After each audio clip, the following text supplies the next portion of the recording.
আপনারা শুনছেন কালো রাত 24। আসসালামু আলাইকুম। কেমন আছেন সবাই? চলে আসলাম নতুন একটা পুরীর গল্প নিয়ে। গল্পটি লিখেছেন লেখক মোহাম্মদ নিশাত। আপনারা যারা জানেন না তাদেরকে বলছি। এই কালো রাত 24 ইউটিউব চ্যানেলটি লেখক মোহাম্মদ নিশাতের নিজের চ্যানেল। তাই যারা এখনো সাবস্ক্রাইব করেননি করে দিবেন। আর কথা বাড়াবো না, চলে যাচ্ছি গল্পে। গল্পটা পুরো শুনতে থাকুন। আশা করি এরকম গল্প আগে কখনো কোথাও শোনেননি। তো শুরু করছি পরীর সাথে বাসর গল্পটি। ওকে জিনে ধরেছে। ওই জিনটা যখন ওর শরীরে আসে তখন ও উল্টোপাল্টা কাজ শুরু করে। রাত ১০টা কি ১১টা হবে। আমরা জড়ো হয়েছি গ্রামের রহমত চাচার বাড়িতে। রহমত চাচার মেয়েকে জিনে ধরেছে।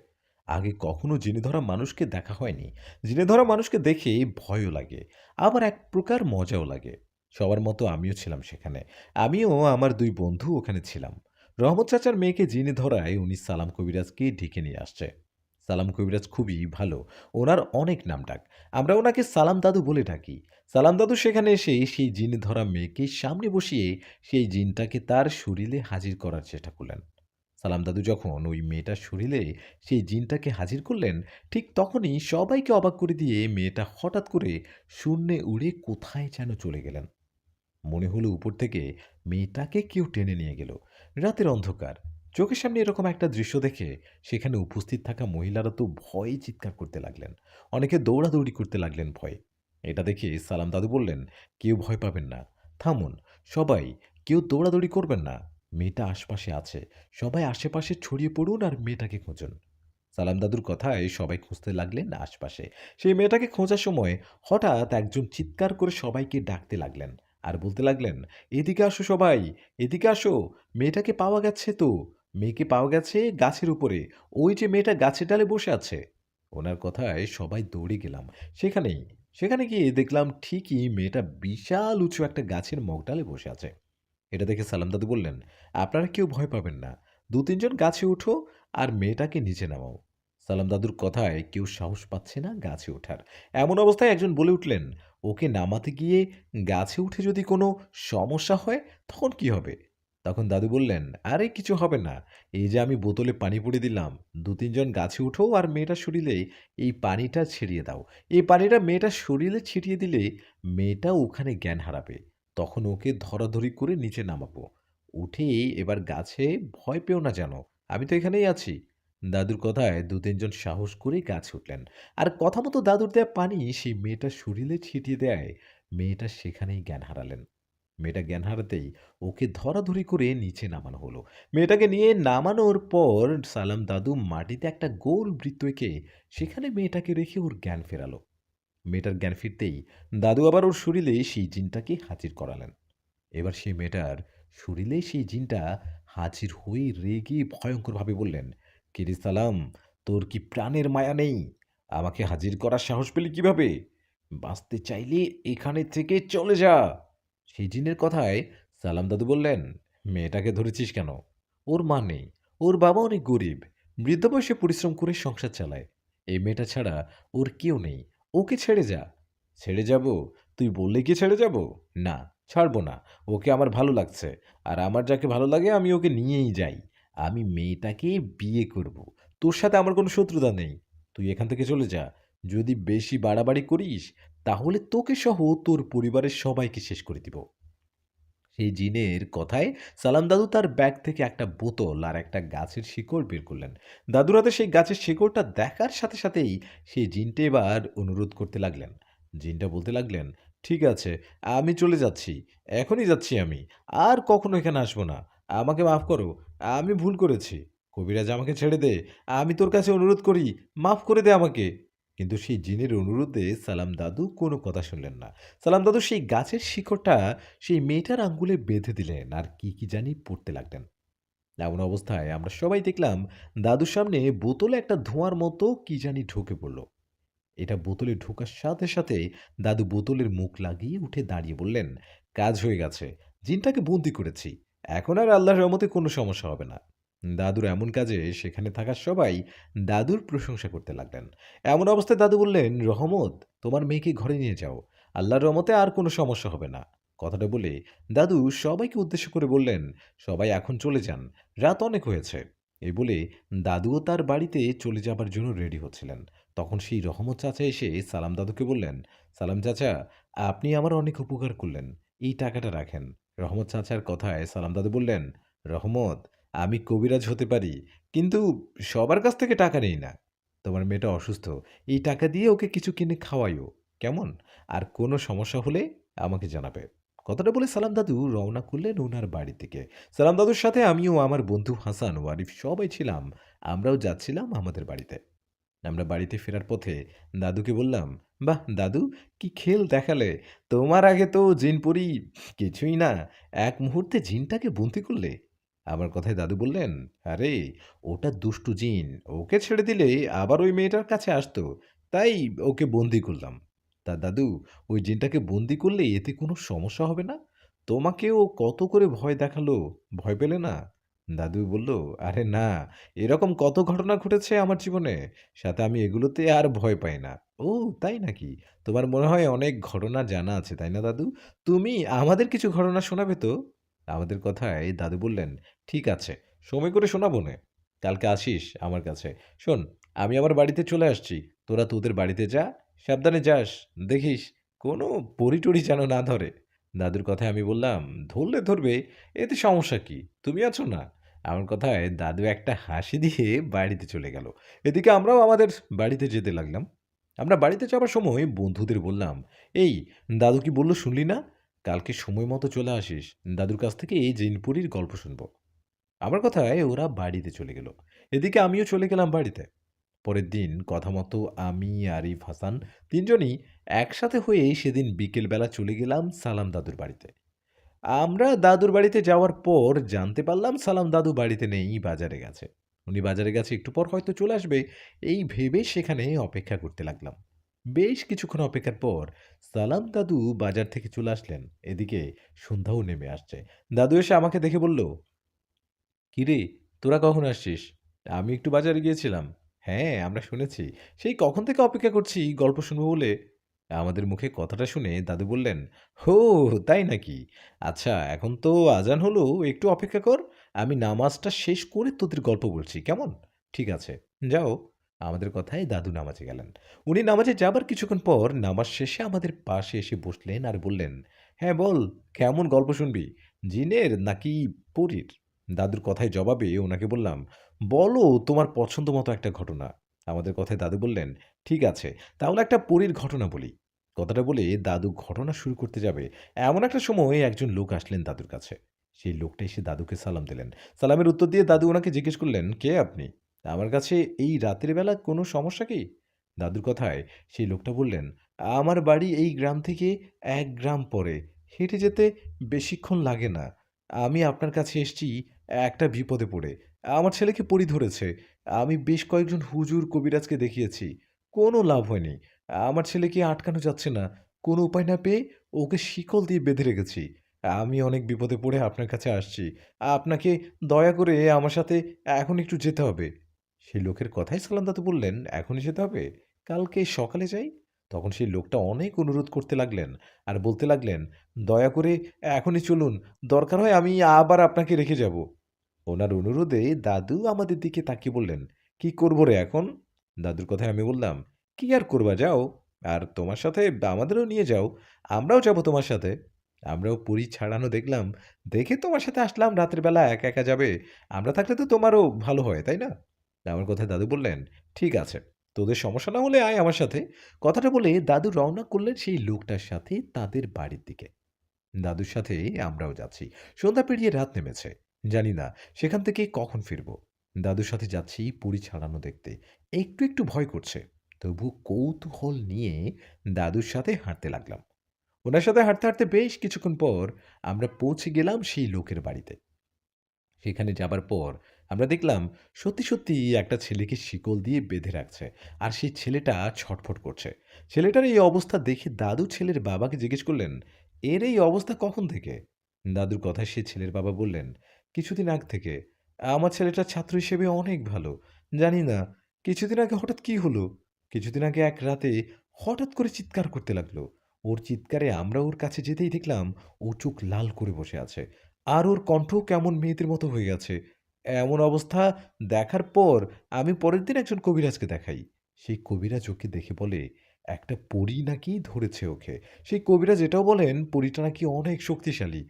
উনি পরীকে ছাড়াতে পারবে না।"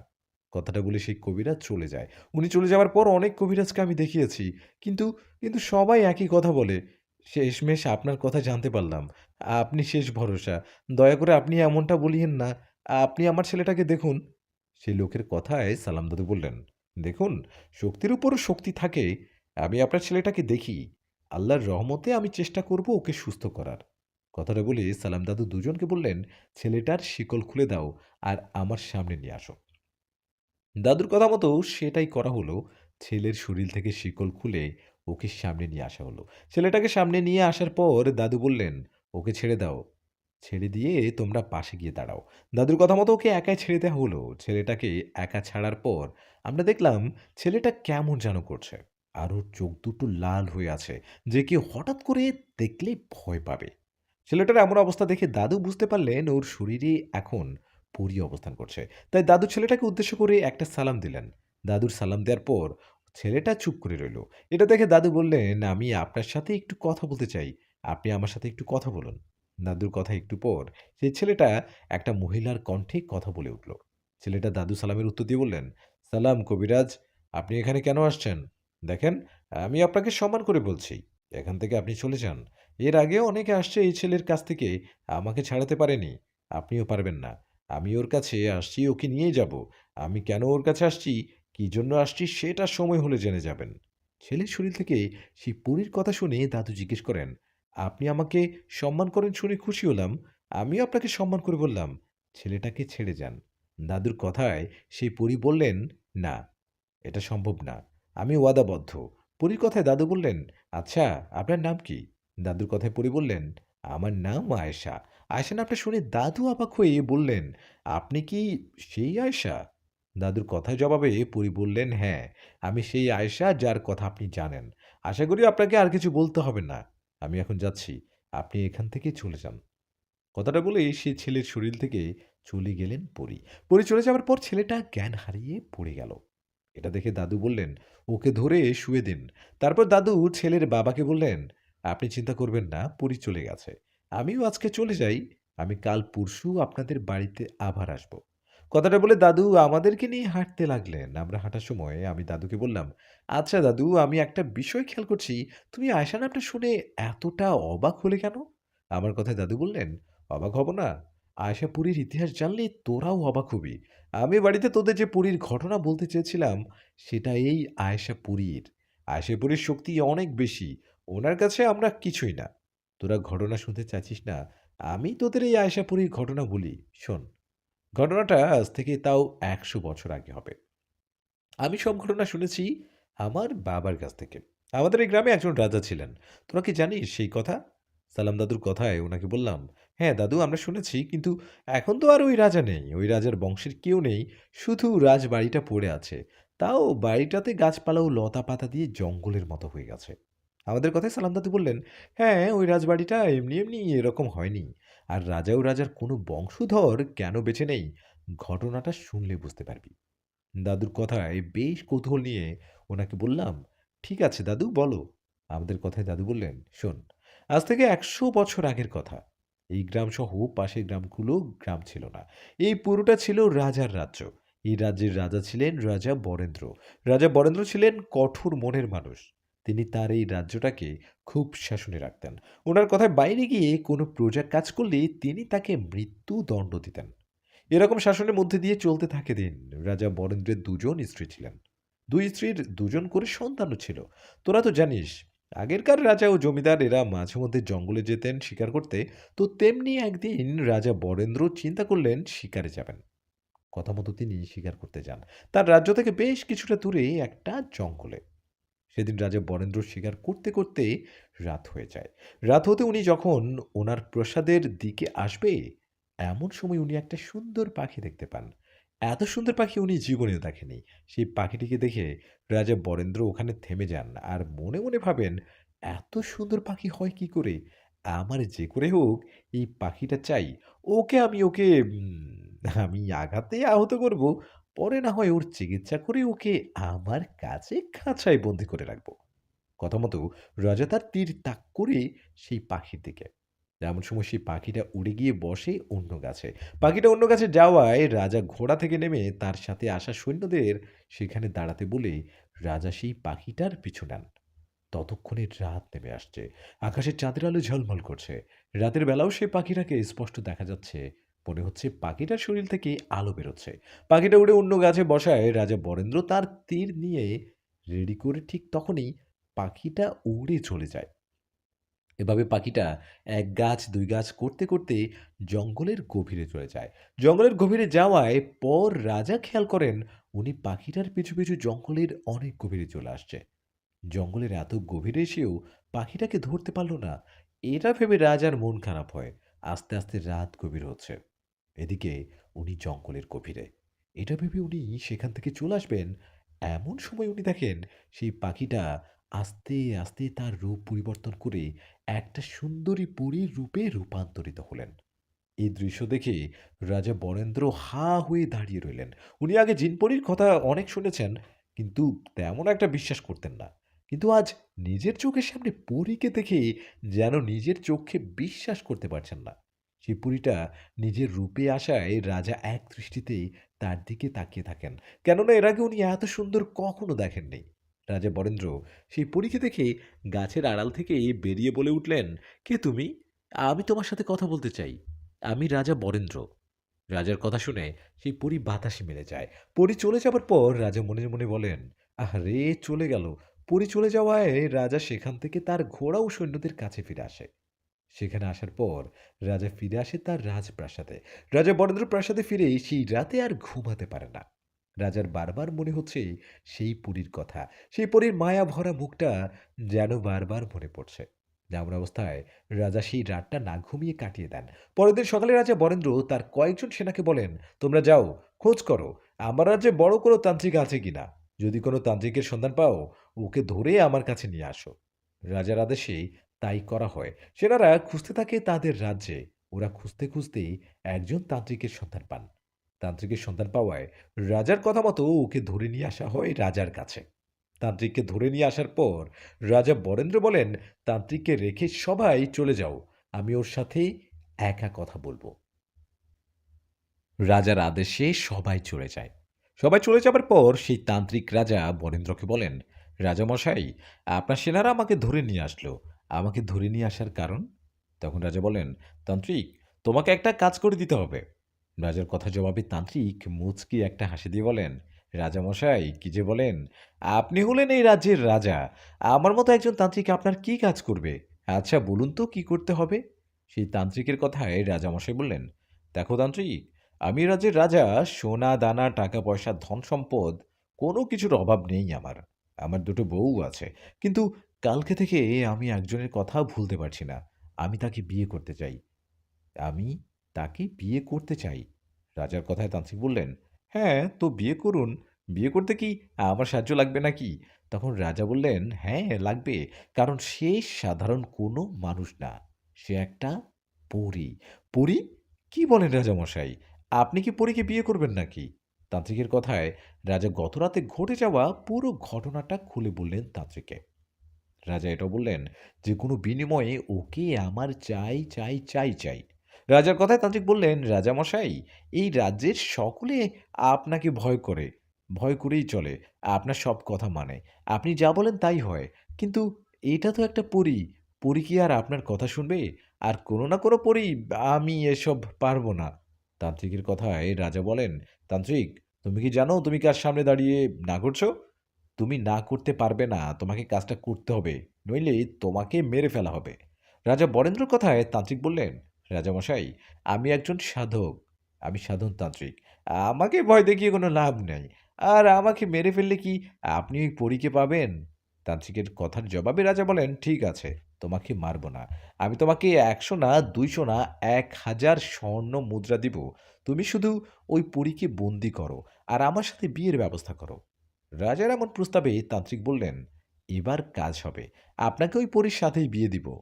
আজকে সন্ধ্যার পর আপনি একা আমার সাথে যাবেন সেই জঙ্গলে। পরীকে যেহেতু ওখানে দেখা গেছে, তার মানে পরী ওখানে আশেপাশেই থাকে। তান্ত্রিকের কথা মতো সেটাই করা হলো। সেদিন সন্ধ্যার পর রাজা বরেন্দ্র সেই তান্ত্রিককে নিয়ে গেলেন জঙ্গলের ভিতর সেই জায়গায়। সেখানে যাবার পর রাজা ও তান্ত্রিক দুজনে চুপ করে বসে রইলেন। এভাবে অনেকক্ষণ থাকার পর সেখানে সেই পরীকে দেখা গেল। সেই পরীকে দেখার পর তান্ত্রিক সেখানে বসে চোখ বন্ধ করে বিড়বিড় করে কি জানি পড়তে লাগলেন। এর ঠিক কিছুক্ষণ পর রাজা দেখলেন সেই পরী চিৎকার করছে আর বলছে, "আমাকে ছেড়ে দাও, ছেড়ে দাও আমাকে। আমাকে বন্দি করো না, ছেড়ে দাও।" কিন্তু পরীর কোনো কথা না শুনে পরীকে বন্দি করে ফেলল। এখানে মূলত তান্ত্রিক তার সাথে থাকা জিনদের দিয়ে পরীকে বন্দি করছে। পরীকে বন্দি করার পর তান্ত্রিক বলেন, "রাজামশাই, কাজ হয়ে গেছে। পরী বন্দি হয়ে গেছে। এখন চলুন, আপনার প্রাসাদে চলুন।" তান্ত্রিকের কথায় রাজা বরেন্দ্র খুশি মনে প্রাসাদে ফিরে। প্রাসাদে ফেরার পর তান্ত্রিক রাজাকে বলেন, "রাজামশাই, আমাকে একটা ঘরে নিয়ে যান, যেখানে আমি এই পরীটাকে বন্দি করতে পারবো। পরী ওর নিজের রূপে থাকবে, অদৃশ্য হতে পারবে না। পরে আপনি ওর সাথে যা ইচ্ছে হয় করবেন।" তান্ত্রিকের কথা মতো সেটাই করা হয়। একটা ঘরে তান্ত্রিককে নিয়ে যাওয়া হয়। ঘরে গিয়ে তান্ত্রিক পরীকে সেই ঘরে আটকে ফেলে। পরীকে সেই ঘরে আটকানোর পর পরী তার নিজের রূপে আসে। নিজের রূপে আসায় তান্ত্রিক রাজাকে বলে, "রাজামশাই, আপনার কথা মতো পরীকে বন্দি করে নিয়ে আসছি। এখন আপনি আপনার কথা রাখুন। আমার পুরস্কার আমাকে দিন। এখন আপনি পরীকে বিয়ে করতে পারেন। যা ইচ্ছে হয় করতে পারেন। আর কোনো সমস্যা হলে তো আমি আছি।" তান্ত্রিকের কথায় রাজা বরেন্দ্র তার দেয়া কথা মতো তান্ত্রিককে ১,০০০ স্বর্ণমুদ্রা দেন। পুরস্কার পেয়ে তান্ত্রিক চলে যাবার আগেই রাজাকে বলেন, "রাজামশাই, এই পরীকে এই ঘরে বন্দি করেছি। এই ঘর থেকে নিজে বাইরে যেতে পারবে না। আপনি যদি কখনো ওকে বাইরে নিয়ে যান, তাহলে এই যে এই সুতাটা আপনাকে দিলাম, এই সুতাটা ওর আঙ্গুলে বেঁধে দিবেন। এই সুতাটা ওর আঙ্গুলে বেঁধে দেওয়ার ফলে ও কোথাও যেতে পারবে না। কিন্তু মনে রাখবেন, ভুল করেও ওকে এই সুতা বাঁধা ছাড়া এই ঘরের বাহিরে নিয়ে যাবেন না। তাহলে ও মুক্ত হয়ে যাবে।" তান্ত্রিকের কথায় রাজা বলেন, "ঠিক আছে, তাই হবে। তুমি এখন চলে যাও। তোমাকে দরকার হলে আমি ডেকে নেব।" রাজার কথায় তান্ত্রিক চলে যায়। তান্ত্রিক চলে যাবার পর সেই পরী রাজাকে বলে, "আমাকে বন্দি করলেন কেন? দয়া করে আমাকে ছেড়ে দিন। আমি তো কোনো অপরাধ করিনি। আমাকে মাফ করে দিন। ছেড়ে দিন আমাকে।" পরীর কথায় রাজা বরেন্দ্র বলে, "ছাড়ার জন্য কি তোমাকে বন্দি করছি নাকি? আমি রাজা বরেন্দ্র। তোমাকে আমার ভালো লেগেছে। আমি তোমাকে বিয়ে করব।" "কি? না, না, এটা কি বলেন? আপনি মানুষ, আমি পড়ি। কিভাবে সম্ভব? তাছাড়া আমি বিবাহিতা। আমার একটা মেয়ে আছে। আপনি দয়া করে আমাকে যেতে দিন। আমার স্বামী ও সন্তান নিশ্চয়ই অনেক চিন্তা করছে।" পরীর কথায় রাজা বলেন, "না, না, তুমি যত যাই বলো আমি তোমাকে ছাড়ব না। তোমার স্বামী থাকুক বা সন্তান থাকুক, আমি তোমাকেই বিয়ে করব। আর সেটা কালকেই।" কথাটা বলেই রাজা বাইরে চলে গেলেন। এদিকে রুম থেকে পরী অনেক অনুরোধ করতে লাগলেন। কিন্তু রাজা কোনো কথাই শুনলেন না। রাজা রুম থেকে বাইরে যাবার সময় দেখলেন তার প্রাসাদের অনেকেই লুকিয়ে দেখছে। এটা দেখে রাজা বললেন, "তোমরা কি দেখছো? যাও ওদিকে। এখানে যেন আর দ্বিতীয়বার না দেখি।" রাজার কথায় সবাই সেখান থেকে চলে গেল ভয়ে। সবাই চলে যাবার পর রাজা তার রুমে গিয়ে বসে পড়লেন। রাজা রুমে যাওয়ার একটু পর তার দুজন স্ত্রী তার কাছে গেলেন আর বললেন, "আপনি এটা কি করছেন? আমরা দুজন আপনার স্ত্রী। আমাদের রেখে আরেকটা বিয়ে করার কি দরকার? আমরা কি আপনাকে খুশি করছি না? বিয়ে করলে না হয় কোনো মানুষকে করতেন। তাই বলে একটা পরীকে বিয়ে করবেন?" রানীদের কথায় রাজা বলেন, "ও, তাহলে এরই মধ্যে তোমাদের কানে খবরটা পৌঁছে গেছে। জেনেই যখন গেছো তাহলে মেনে নাও। আমি কারো কথা শুনতে বাধ্য নই। আমি ওই পরীকেই বিয়ে করব।" রাজার এমন কথায় বড় রানী বলেন, "দেখুন, আরেকবার ভেবে দেখুন। পরীকে বিয়ে করায় না জানি কোন অভিশাপ নেমে আসে আমাদের উপর। তোমাদের এসব নিয়ে ভাবতে হবে না। যা হবে আমি দেখে নিব। তোমরা চলে যাও। আমি একটু আরাম করব।" রাজার কথায় রানীরা চলে গেলেন। এদিকে রাজা একজন সৈন্যকে ডেকে বললেন, "তুমি এখনো যাও? আর তান্ত্রিককে বলো, কাল আমি পরীকে বিয়ে করব। সে যেন কালকে প্রাসাদে আসে। আর পুরোহিত মশাইকে খবর লাগাও, কাল যেন সময় মতো উনি চলে আসে।" রাজার কথায় সেই সৈন্য খবর নিয়ে চলে গেলেন।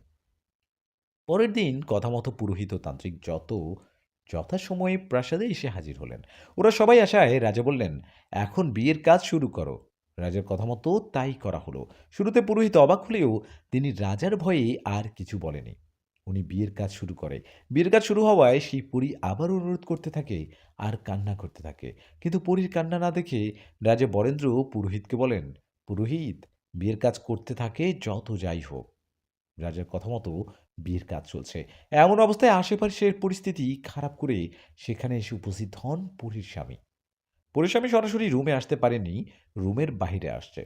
এটা দেখে রাজা তান্ত্রিকের দিকে তাকাতেই তান্ত্রিক ইশারা দিয়ে বললেন, চিন্তা করবেন না, আমি দেখছি। কথাটা বলে তান্ত্রিক সেই পরীর স্বামী সেই জিনটার কাছে গেলেন। তান্ত্রিক জিনের কাছে যাওয়ার পর সেই জিনটা বললেন, তান্ত্রিক, তুমি যেটা করছো এটা ঠিক না। আমার স্ত্রীকে বন্দি করছো, আবার আমার স্ত্রী রাজা বরেন্দ্রের সাথে বিয়ে দিতে সাহায্য করছো। আমার স্ত্রীকে মুক্ত করে দাও, আমি অনুরোধ করছি তোমাকে। আর রাজামশাই, আপনাকে অনুরোধ করছি, এটা করবেন না। দয়া করে আমার স্ত্রীকে ছেড়ে দিন, দয়া করুন। জিনের অনুরোধে রাজার মন গলল না। তিনি বিয়ের কাজ চলমান রাখলেন। এটা দেখে সেই জিনটা রেগে রাজা ও তান্ত্রিককে ভয় দেখাতে লাগলেন আর বলতে লাগলেন, রাজামশাই ভুল করছেন, আমি আমার স্ত্রীকে ছেড়ে দিন, নইলে নইলে আমি আপনাকে সহ আপনার প্রাসাদের সবাইকে মেরে ফেলবো। আর তান্ত্রিক, তোকে তো আগে মারবো আমি, তোকে আগে মারবো। সেই জিনের কথায় তান্ত্রিক ওকে বন্দি করে ফেললেন। জিনটাকে বন্দি করে তান্ত্রিক বললেন, রাজামশাই, ওকে বন্দি করেছি, এখন আর কোনো চিন্তা নেই। তান্ত্রিকের কথায় রাজা বরেন্দ্র তান্ত্রিকের দিকে ১০০ স্বর্ণমুদ্রা ডিল দিয়ে বলল, সাবাস, তুমি তো ভালোই তন্ত্রমন্ত্র জানো। এদিকে জিনটাকে বন্দি করায় পরী বলতে লাগলেন, ওকে ছেড়ে দাও, আমাকে যা খুশি করো। তান্ত্রিক, আমার স্বামীকে ছেড়ে দাও। কিন্তু পরীর কোনো কথা না শুনে জিনটাকে বন্দি অবস্থায় রেখে রাজা বরেন্দ্র সেই পরীকে বিয়ে করলেন।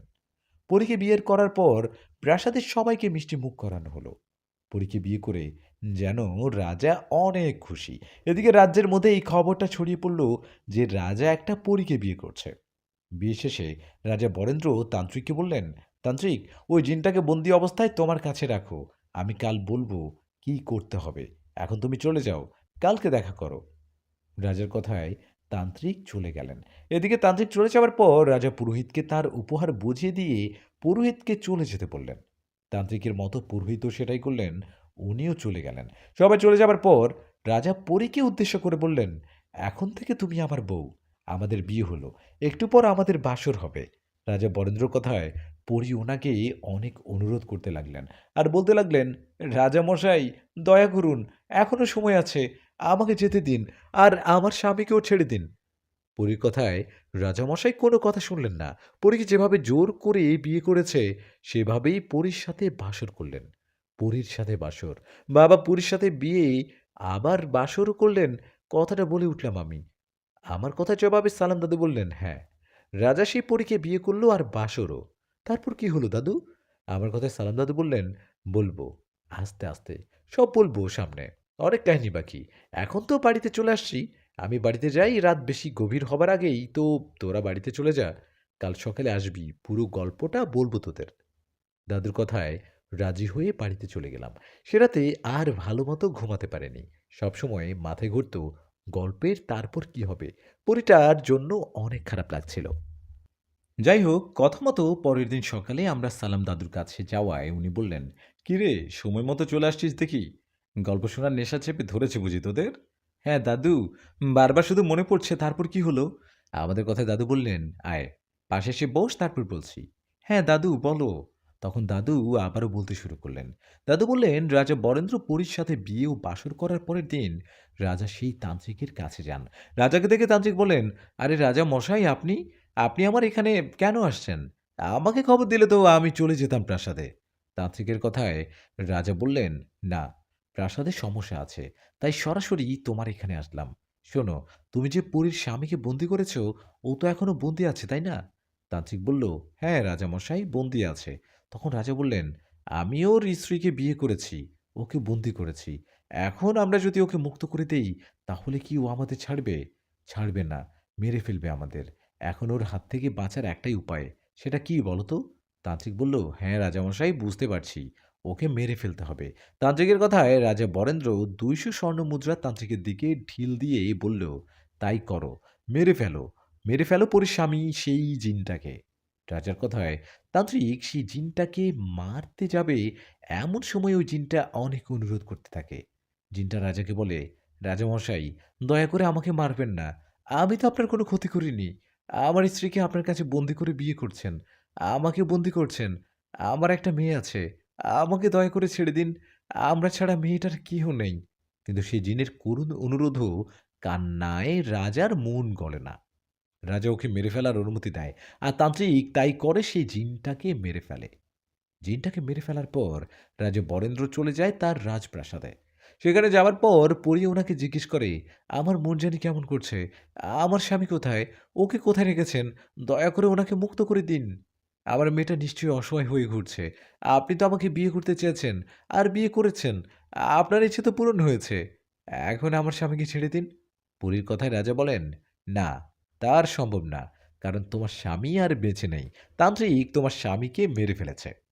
রাজার কথায় পরী চিৎকার করে কান্না করতে থাকে। পরীর কান্নায় প্রাসাদ যেন কেঁপে উঠছে। পরীর কান্নায় সেখানে এসে জড়ো হন প্রাসাদের সবাই। এটা দেখে রাজা হুংকার দিয়ে বলে, "তোমরা এখানে কি দেখছো? নিজেদের ঘরে যাও।" রাজার কথায় সবাই চলে গেল। এদিকে রাজা পরীর কান্না দেখে বলল, "শোনো, আর কান্না করো না। কান্না করে কোনো লাভ নেই। আমি তোমার স্বামী। আজ থেকে তোমার পুরনো সব কিছু ভুলে যাও। তোমার স্বামী সন্তানের কথা ভুলে যাও।" কথাটা বলে রাজামশাই চলে গেলেন তার নিজের কক্ষে। রাজা নিজের রুমে যাওয়ায় তার ২ রানী আবারও তার কাছে আসলেন। আর ভয়ে, ভয়ে বললেন, "বেয়াদবি মাফ করবেন। আপনি কেন ওই পরীকে কষ্ট দিচ্ছেন? ওর স্বামী ওকে বা কেন মারলেন? আমরা বলি আমরা বলি কি, আপনি ওই পরীর কাছে ক্ষমা চেয়ে ওকে ছেড়ে দেন। ওকে ছেড়ে দিন আপনি।" রানীর কথায় রাজা রেগে গিয়ে বললেন, "তোমাদের সাহস হয় কি করে আমাকে বারবার একই কথা বলার? আমি রাজা বরেন্দ্র। আমি কারো হুকুমে চলি না। এই রাজ্যের সবাই আমার হুকুমে চলে। এরকম ভুল আর কখনো করবে না। চলে যাও এখান থেকে।" রাজার কথায় রানীরা চলে গেলেন। এদিকে এদিকে তখন থেকে রাজা সেই পরীর সাথে জোরপূর্বক থাকতে শুরু করলেন। স্বামীকে হারিয়ে এদিকে পরীর মন খারাপ। কি থেকে কি হয়ে গেল? পরীর ইচ্ছের বিরুদ্ধে রাজার সাথে থাকতে হচ্ছিল। পরী সবসময় মন খারাপ করতে থাকত। সেই রুমটা বন্ধ করে দেয়া, তাই রুমের বাইরেও যেতে পারতেন না। পরী মাঝে মধ্যে রাজাকে বলতো, "আমি বাইরে যাব। আমাকে বাইরে যেতে দিন।" কিন্তু রাজা পরীকে কোথাও যেতে দিত না। দিনের পর দিন পরীর সাথে মেলামেশা করত। এভাবেই চলে যায় কয়েকটা মাস। স্বামীকে হারিয়ে নিজের সন্তানের কাছে যেতে না পেরে পরী চিন্তায়, চিন্তায় অসুস্থ হয়ে পড়ে। পরী অসুস্থ হওয়ার পর রাজা ওকে ছেড়ে দেন না। রাজা মনে করতেন ওকে ছেড়ে দিলে ও চলে যাবে। ওকে আর ফিরে পাবো না। এদিকে পরী অসুস্থ। ওর তো মানুষের চিকিৎসায় কাজ হয় না। পরী অসুস্থতার ধুঁকে, ধুঁকে দিন কাটাতে থাকে। পরীর এমন অবস্থা পাষাণ রাজার একটুও কষ্ট হয় না। এদিকে বেচারা পরী অসুস্থ হয়ে কষ্টে, কষ্টে একসময় মারা যায়। পরী মারা যাওয়ায় রাজা কি করবেন বুঝতে পারছেন না। পরী মারা যাওয়ার পর রাজা তান্ত্রিককে বলে, "তান্ত্রিক, এখন কি করব? ও তো মানুষ না। ও তো মানুষ না যে ওকে মাটি দিব।" রাজার কথায় তান্ত্রিক বললেন, "আপনি কোনো চিন্তা করবেন না। আমি ওর লাশ জঙ্গলে রেখে আসি।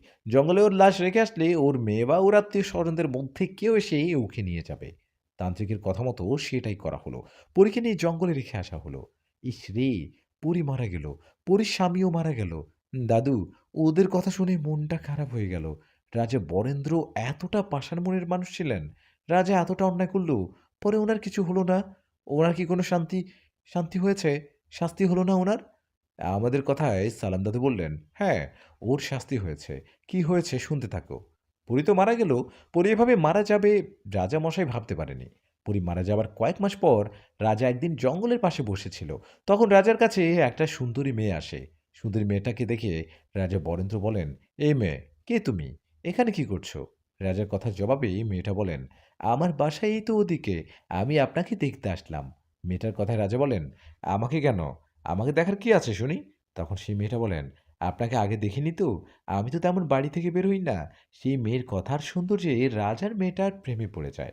রাজা মেয়েটাকে পছন্দ করায় মেয়েটাকে বলে, "তোমার বাড়ি কোন দিকে ঠিকানা বলো, আর তোমার বাবার নাম বলো।" রাজার এমন কথায় মেয়েটা বলে, "রাজামশাই, হঠাৎ এসব জিজ্ঞেস করছে কারণ কি? আমাকে আবার ভালো লেগে যায়নি তো?" মেয়েটার কথায় রাজা মুচকি একটা হাসি দিয়ে বলে, "তুমি অনেক চালাক। অল্পতে সব কিছু বুঝে ফেলো। বুঝানোর মতো করে বললে তো বুঝবোই রাজামশাই। আমাকে আপনার ভালো লেগে আছে, তাই না? আপনার পেছন থেকে পাহারাদারদের যেতে বলুন। আমি আপনার সাথে একটু একা কথা বলবো।" মেয়েটার কথায় রাজা হাত দিয়ে ইশারা দিল। রাজার ইশারা পেয়ে ওরা চলে গেল। ওরা চলে যাবার পর মেয়েটা রাজাকে অবাক করা একটা কথা বললেন। মেয়েটা বললেন, "রাজামশাই, আমার এই রূপ দেখে আমি পাগল। আমার আসল রূপ দেখলে না জানি আপনি কি করবেন?" "আসল রূপ? কেন? এটা তোমার আসল রূপ নয়। আর কে তুমি?" রাজার কথায় মেয়েটা বললেন, "কাউকে বলবেন না। আমি আসলে কোনো মানুষ না। আমি একটা পরী। কি? তুমি মানুষ না পরী? তুমি পরী হলে আমার কাছে কি চাও? আপনার ভালোবাসা চাই। আমি আপনাকে বিয়ে করতে চাই। আপনি হয়তো ভাবছেন, পরী হয়ে আপনাকে কেন বিয়ে করতে চাই? এটা আমার স্বপ্ন, আমার শখ। আমি রাজার রানী হব। আমি আমাদের জিনদের মধ্যে যে সর্দার ছিল, ওনাকে বিয়ে করতে চাইছিলাম। কিন্তু জিন সর্দার আমাকে বিয়ে করেনি। তাই আমার স্বপ্ন আমি রাজাকে বিয়ে করে তার আদরের রানী হয়ে থাকব। সেই মেয়েটার কথায় রাজা বলল, "আরে! সে তো অনেক ভালো কথা। তুমি তোমার আসল রূপে আসো তো দেখি।" রাজার কথায় মেয়েটা ওর আসল রূপে আসলো। আসল রূপে আসায় রাজা এক দৃষ্টিতে ওর দিকে তাকিয়ে রইলেন। কেননা পরীটা ছিল অসম্ভব সুন্দরী। পরীর আসল রূপ দেখে রাজা বললেন, "আমি রাজি। তুমি যদি আমার রানী হতে চাও তবে সেটাই হবে। তুমি চলো আমার সাথে আমার প্রাসাদে।" রাজার কথায় পরী বললেন, "ঠিক আছে, যেতে পারি এক শর্তে। আপনি আমার কথা কাউকে বলবেন না। কেউ যেন না জানে আমি পরী।" তখন রাজা বলল, "ওকে, তাই হবে। চলো আমার সাথে, চলো।"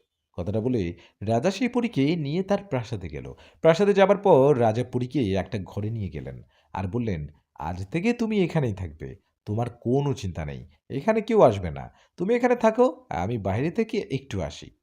রাজার কথায় পরী রাজি হয়ে সেই ঘরেই থাকে। এদিকে রাজা বরেন্দ্র বাহিরে যায় আর বেশ কিছুক্ষণ পর ফিরে আসে। রাজা ফিরে আসায় পরী বলে, "কোথায় গিয়েছিলেন? আর আমাদের বিয়ের কি হলো? কবে বিয়ে করবেন আমায়?" পরীর কথায় রাজা বলল, "তুমি চাইলে কালকেই করি।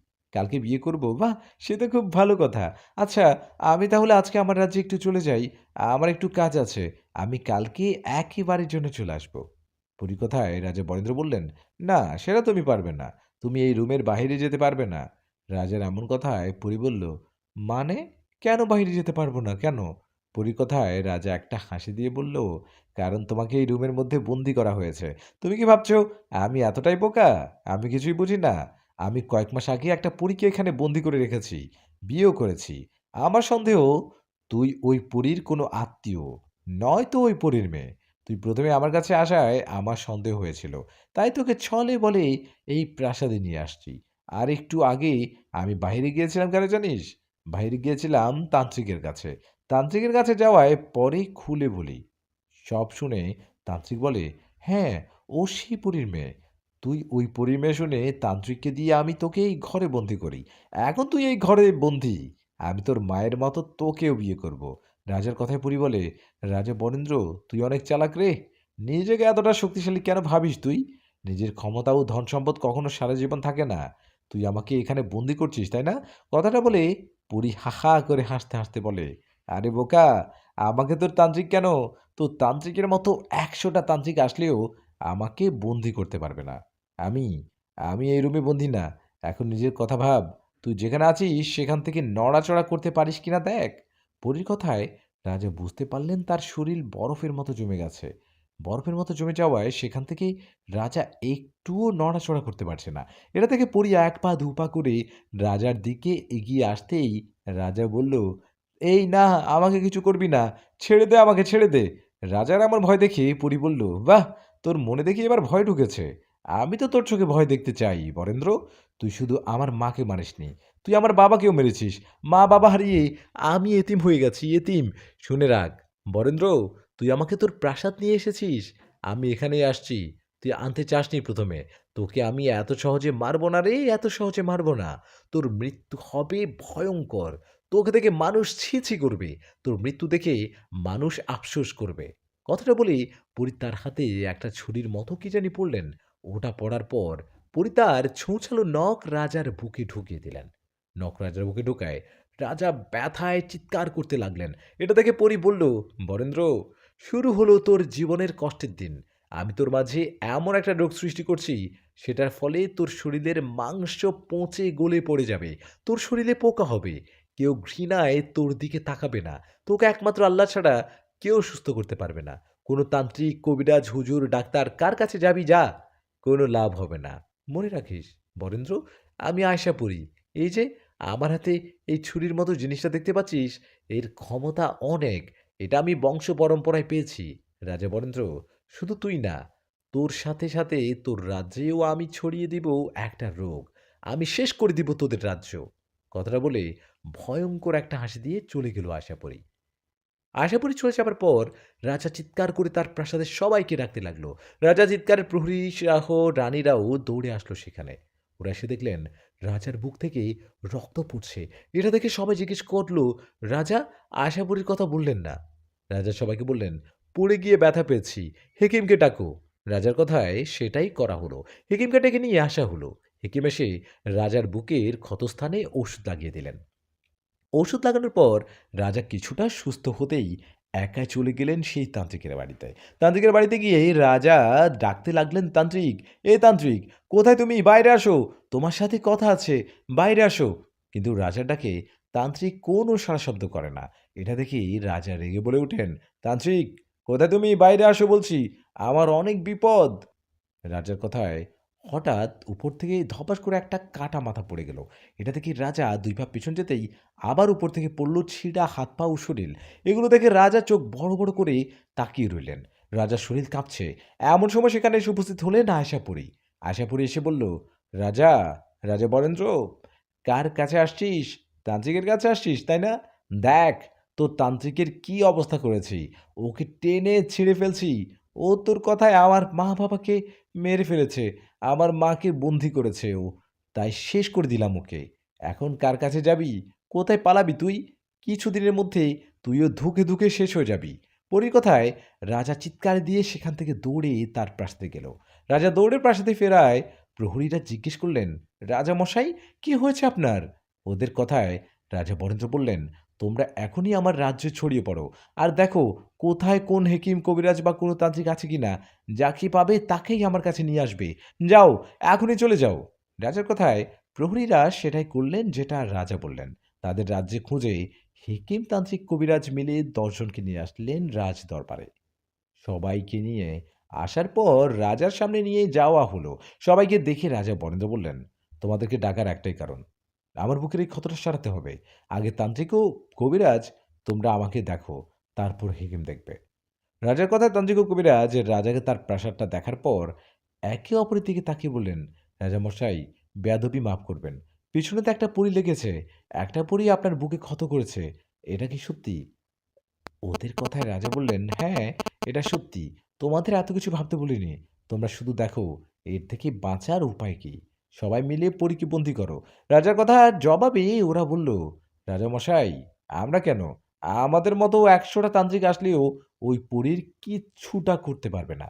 ওই পরী আপনাকে তো শেষ করবেই, সাথে রাজ্যের সবাইকে শেষ করবে। আমরা ওই পরীর সাথে পারবো না। বেয়াদবি মাফ করবেন। আমরা আর এই রাজ্যেই থাকবো না। আমরা রাজ্য ছেড়ে দূরে কোথাও চলে যাচ্ছি। কথাটা বলেই তান্ত্রিক, কবিরাজ, হেকিম সবাই চলে গেলেন সেখান থেকে। ওরা চলে যাওয়ার পর রানী ২ জন রাজাকে বললেন, আপনাকে আগে বলেছিলাম ওই পরীকে ছেড়ে দিন। ২ রানী এভাবে বোঝাতে লাগলো রাজাকে। এখন বুঝুন, এখন ওই পরীর অভিশাপ লেগেছে আপনারও আমাদের উপর। রানীদের কথায় রাজা রেগে ধমক দিয়ে বলেন, আমাকে জ্ঞান দিতে হবে না, চলে যাও এখান থেকে। আমাকে একা থাকতে দাও। রাজার কথায় সবাই চলে গেলেন। সবাই চলে যাবার পর রাজা চিন্তায় পড়ে গেলেন। কি করা, কিভাবে এই বিপদ থেকে রক্ষা পাওয়া যায়? রাজার কথায় সবাই চলে গেলেন। সবাইকে চলে যাওয়ার পর রাজা চিন্তায় পড়ে গেলেন। কি করা, কিভাবে এই বিপদ থেকে রক্ষা পাওয়া যায়? এভাবে চিন্তায় চিন্তায় সেই দিনটা কেটে গেল। পরের দিন থেকে শুরু হলো রাজ্যে একটা মহামারী। রাজ্যের মধ্যে ছড়িয়ে গেল কলেরা রোগ। বুঝতে পারছেন ডায়রিয়া বা কলেরা রোগে পড়লে কীরকম অবস্থা হয়। আর সেটা যদি হয় ১০০ বছর আগে, আগেকার মানুষ এই কলেরা, ডায়রিয়া, বসন্ত, এমনকি পেট ব্যথাতেও মারা যেতেন। তখন তো আর এরকম চিকিৎসা বিজ্ঞান ছিল না। তো রাজ্যের মধ্যে কলেরা ছড়িয়ে পড়ায় ২-১ জন করে মারা যেতে থাকে। এদিকে রাজার শরীরও আগের মতো নেই। রাজার শরীরে শুরু হলো চুলকানি। মানে ওনার শরীর সবসময় চুলকাতো। এমন অবস্থায় রাজা একজনকে রেখেছেন যে সবসময় রাজার শরীর চুলকানিয়ে দিবে। এমন অবস্থায় আরও একটা দিন কেটে গেল। একদিন পর রাজা বরেন্দ্রের শরীর পৌঁছে যেতে শুরু করলো। তখন আর ওনার শরীর চুকানো যায় না। ওনার শরীর কেউ হাত লাগালেই ব্যথা পায়। এদিকে রাজ্যের মধ্যে তখন শুরু হলো মৃত্যুর মিছিল। কলেরায় অনেকে মারা যাওয়ার রাজ্যে কিছু মানুষ রাজার কাছে বিষয়টা জানাতে আসেন। সবাই এসে দেখেন রাজা বরেন্দ্র নিজেই অসুস্থ। উনি নিজের জীবন নিয়ে টানাটানিতে পড়েছে। রাজার এমন অবস্থা দেখে সবাই যেন জেনে যায় যে সেই আয়শাপুরীর কথা। সবাই বুঝতে পারে আয়শাপুরীর জন্য এমনটা হচ্ছে। সবাই বিষয়টা জানার পর কেউ কেউ ভয়ে নিজের জীবন বাঁচাতে সেই রাজ্য ছেড়ে অন্য রাজ্যে যেতে থাকে। শুধু রাজ্যের সাধারণ মানুষ না, রাজ দরবারে যারা ছিল তারাও অসুস্থ হয়ে পড়ে। এরকম একটা সময়ে সেদিন রাতে রাজার কাছে আয়শাপুরী আসে। আয়শাপুরী আসায় রাজা বরেন্দ্র কান্না করতে থাকে আর পরীর কাছে হাত জোর করে মাপ চাইতে থাকে আর বলে, আয়শাপুরী, আমি আমার ভুল বুঝতে পারছি। আমি তোমার মা বাবার সাথে অন্যায় করেছি। তুমি আমাকে মাফ করে দাও, ক্ষমা করো আমায়। রাজার এমন কান্না ও অনুরোধে আয়শাপুরী বলে, রাজা বরেন্দ্র, মানুষ সঠিক সময়ে তার ভুলটা বুঝতে পারে না। যখন সে ভুলটা বুঝতে পারে তখন আর তার হাতে সময় থাকে না। বরেন্দ্র, মানুষের জীবন নেয়া ও দেয়ার মালিক সৃষ্টিকর্তা। মানুষের রোগ দেয়া ও সুস্থ করার মালিকও তিনি। কিন্তু আমাদের হাতেও এমন কিছু ক্ষমতা আছে যার ফলে আমরা মানুষের মাঝে রোগ ছড়াতে পারি। আমি তোর মধ্যে যে রোগটা ঢুকাইছি এটা থেকে সৃষ্টিকর্তা ছাড়া তোকে কেউ বাঁচাতে পারবে না। আমিও পারব না। আমি এই রোগ ছড়াতে পারি, ভালো করতে পারি না। পরীর কথায় রাজা বললেন, কোনো না কোনো উপায় তো আছে। তখন আশাপুরী বলল, কোনো উপায় আমার জানা নেই। তুই তো মরবি। তোর অনুরোধের কারণে তোকে একটা কথা বলি। মারা যাবার আগে তোর প্রাসাদের বা রাজ্যে যারা যারা এখনো বেঁচে আছে তাদেরকে এই রাজ্য ছেড়ে চলে যেতে বল। যদি না যায় তাহলে সবাই একসময় শেষ হয়ে যাবে। কথাটা বলে চলে যায় আয়শাপুরী। আয়শাপুরী চলে যাওয়ার পরের দিন থেকে রাজার শরীর আরো অনেক খারাপ হয়। ওনার শরীরের মাংস পচে যায়, শরীরে পোকা ধরে, ওনার শরীরের গন্ধে কেউ ওনার কাছে আসে না।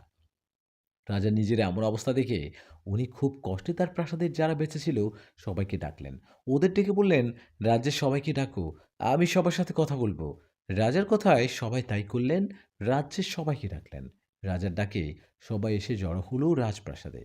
সবাই আসায় রাজা বরেন্দ্রকে একটা চেয়ারে বসিয়ে রাজপ্রাসাদের বাইরে নিয়ে আসা হলো। রাজা বরেন্দ্র শরীর পৌঁছে গেছে, ভালো মতো কথা বলতে পারছে না সে। সেখানে আসা সবাই রাজাকে দেখে নাক ঢেকে রাখছে, কেউ না বমি করছে। আবার এমন অবস্থায় রাজা বরেন্দ্র সবাইকে উদ্দেশ্য করে বললেন, তোমাদের এই অসুস্থতার জন্য আমি দায়ী। তোমরা যারা এখনো সুস্থ আছো বা অসুস্থ হয়েছো, তোমাদের এখনো সময় আছে। এই রাজ্য ছেড়ে চলে যাও। তোমাদের উপর এক অভিশাপ লাগছে। বাঁচতে চাও, আজকেই চলে যাও। রাজার কথায় সবাই একে অপরকে দিকে তাকিয়ে বুঝতে পারলেন রাজা বরেন্দ্র সত্যি কথাই বলছে। রাজার কথায় সবাই চলে যায় বাড়িতে। আর সেদিন জীবন বাঁচাতে ছেড়ে যায় সেই রাজ্য। রাজ্যের সবাই তো চলে গেল। বাকি রইল রাজপ্রাসাদে কয়েকজন রাজা। বরেন্দ্র তাদেরকেও বললেন, তোমরাও চলে যাও। রাজার কথায় ওনার রানী ও ছেলেমেয়েরা শুরুতে যেতে না চাইলেও জীবনের মায়ায় একসময় সবাই চলে যায়। সবাই চলে যাওয়ার পর রাজ্য ও প্রাসাদ একেবারে ফাঁকা হয়ে যায়। পুরো রাজ্য মিলে শুধু প্রাসাদের সামনে রাজা বরেন্দ্র একটা চেয়ারে বসে আছে। রাজা নড়াচড়া করতে পারছে না। তার শরীরে পোকা ধরেছে। কোনো কোনো জায়গায় মাংস পচে পড়ে যাচ্ছে। এমন অবস্থায় রাজা অনেক কষ্টে পিছনে ফিরে তার রাজপ্রাসাদটা দেখে। কান্না করতে করতে বলল, ওহে দুনিয়ার মানুষ, দেখো, আমি রাজা বরেন্দ্র। টাকা পয়সা সোনা দানা ধন সম্পদ কোনো কিছুর অভাব নেই আমার। আমি ক্ষমতা জোরে অনেকের সাথে অন্যায় করে ফেলেছি। আমি অনেক অন্যায় করেছি, কিন্তু আমি জানতাম না ক্ষমতা শক্তি ধন সম্পদ এগুলো কখনো চিরস্থায়ী হয় না। ওহে দুনিয়ার মানুষ, দেখো, এখন পড়ে আছে আমার রাজ্য, পড়ে আছে আমার বিশাল এই রাজপ্রাসাদ, পড়ে আছে আমার সোনাদানা, হীরা-মানিক, মুক্তা সবকিছু। কিন্তু আমার আর কোনো ক্ষমতা নেই।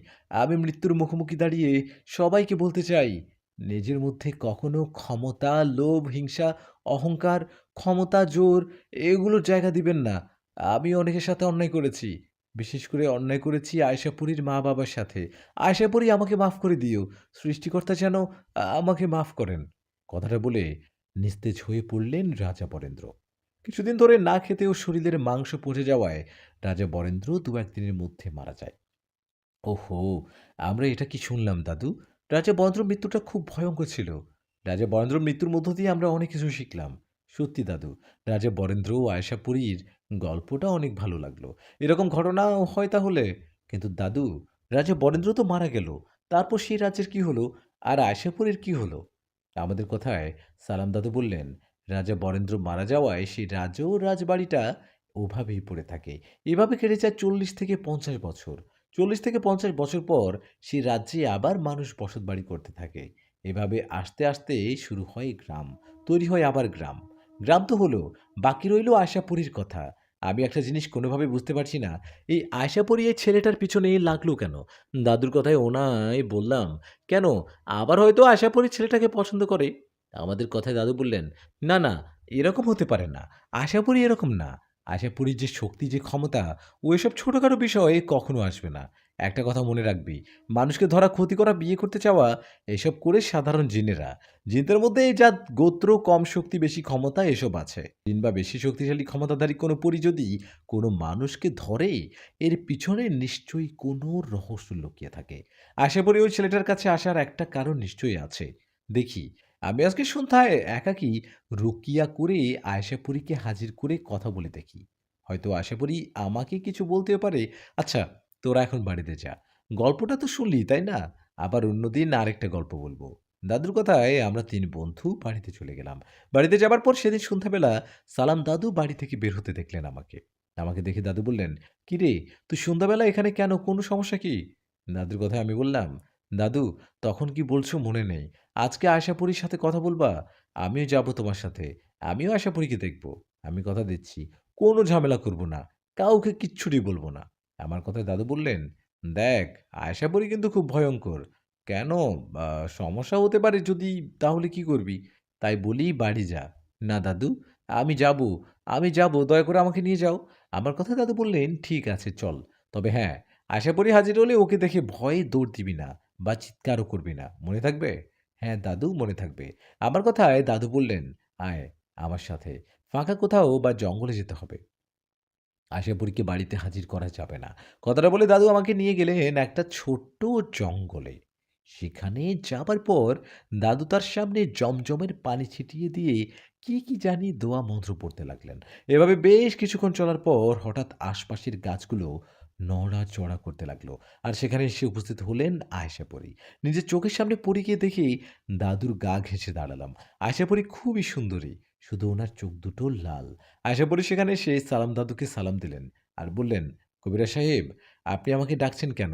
আমি জানি আপনি ভালো মানুষ, মানুষের উপকার করেন। আপনাকে ভালো মনে হলো বলে আপনার ডাকে এখানে হাজির হলাম।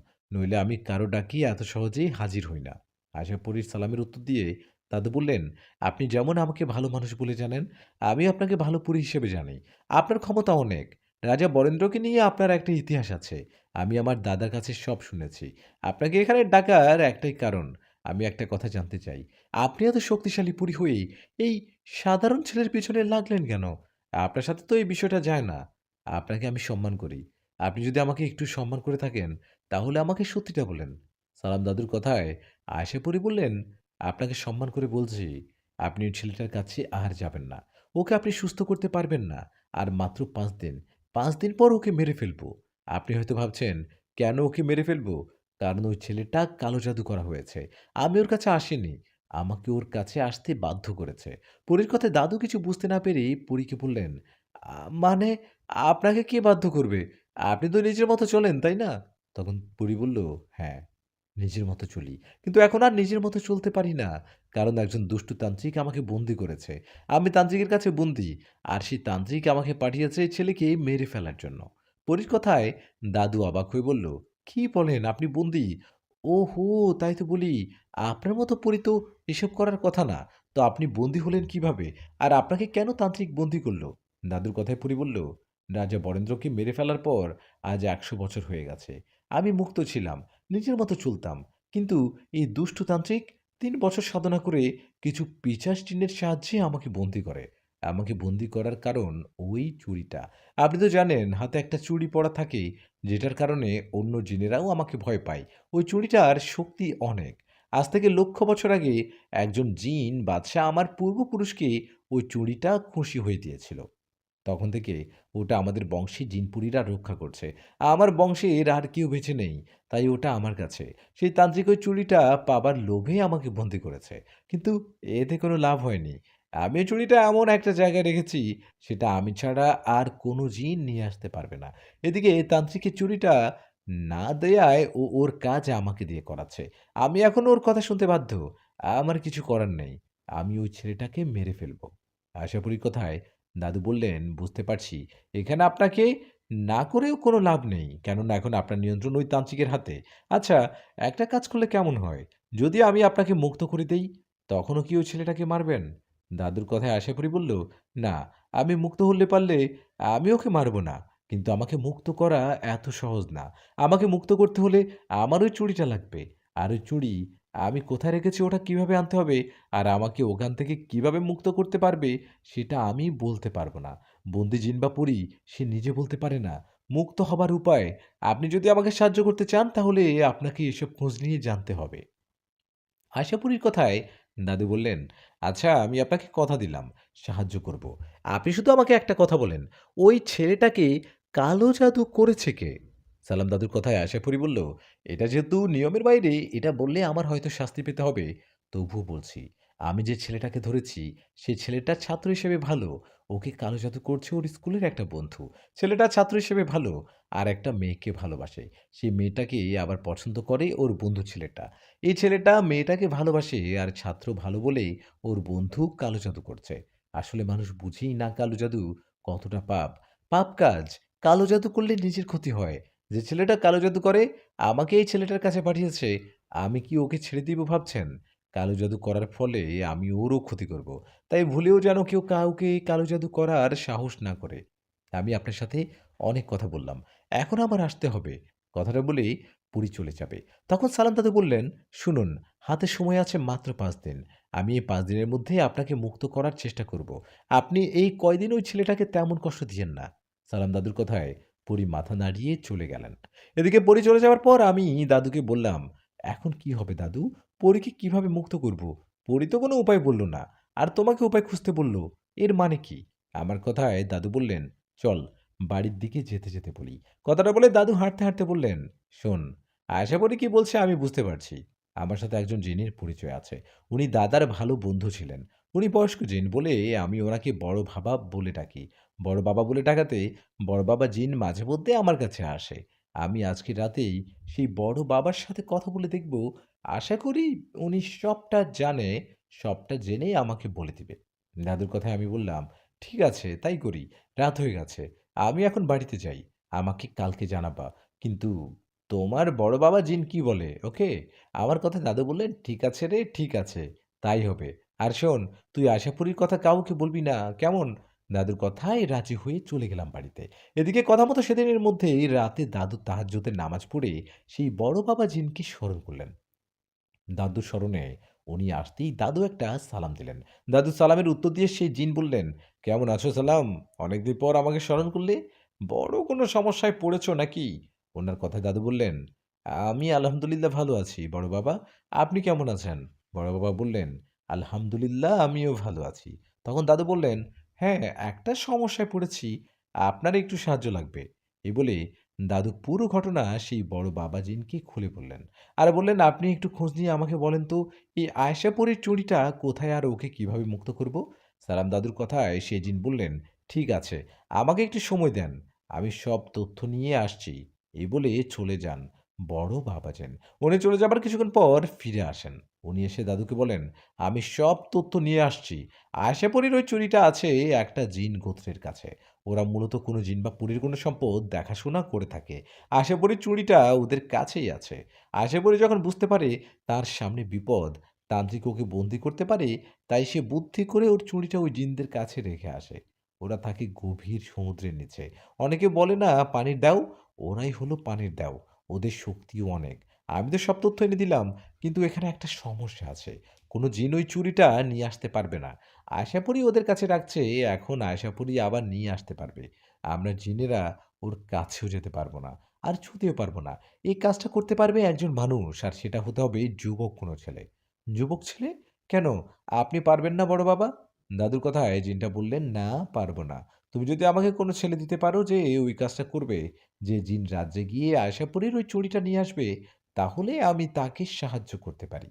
আমি তাকে ওই জিন রাজ্যে নিয়ে যাব ঠিকই, কিন্তু একদম কাছে যেতে পারবো না। ওই চুড়িটার থেকে একটু দূরে থাকবো। তুমি দেখো, যদি কেউ রাজি হয় তাহলে আমাকে কালকে স্মরণ করবে। আমি তোমার কাছে আসবো আর ওই ছেলেটাকে নিয়ে জিন রাজ্যে যাব। কথাটা বলে চলে গেলেন বড় বাবা। উনি চলে যাবার পর দাদুও ঘুমিয়ে গেলেন। আশা করি শেষ পরিণতি কি হয় এসব যেন আমার মনে ঘুরপাক খেতে থাকে।